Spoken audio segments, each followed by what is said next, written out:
Well, Singapore is placing multilateralism front and centre as it navigates a global order under strain. The Foreign Affairs Minister says common causes must be made with as many countries as possible, and for challenges to be approached with a combination of realism and quiet confidence. Lauren Ong reports.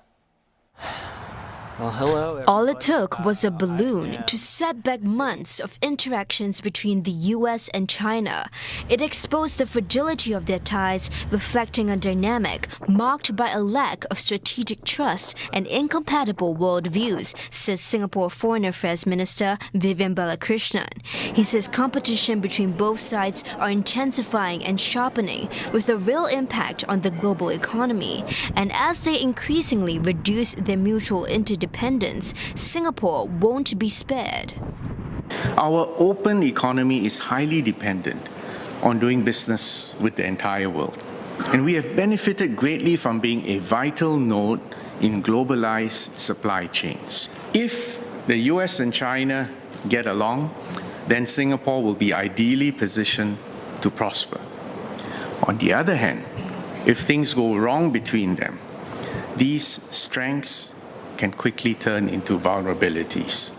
The superpower conflict is only one of the ongoing global complexities that contributes to what Dr. Balakrishnan calls a perfect storm of interlocking crises.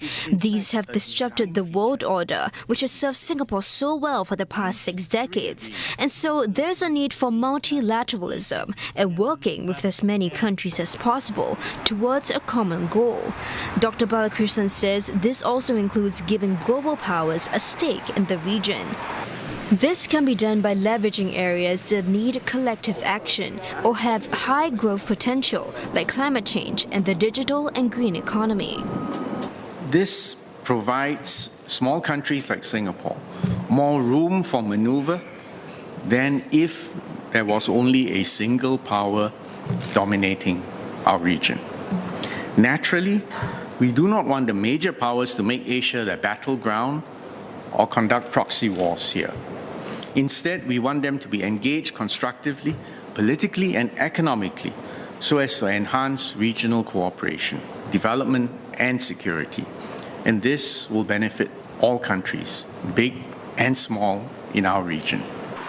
All this doesn't come at the expense of ASEAN centrality, as Singapore will seek to forge an overlapping circle of friends. The ASEAN-centered regional architecture brings major powers to the table, on top of identifying areas the region can grow together. Dr. Balakrishnan says Singapore must not underestimate external dangers or be overwhelmed by them. Instead, the country can lean on its significant strengths.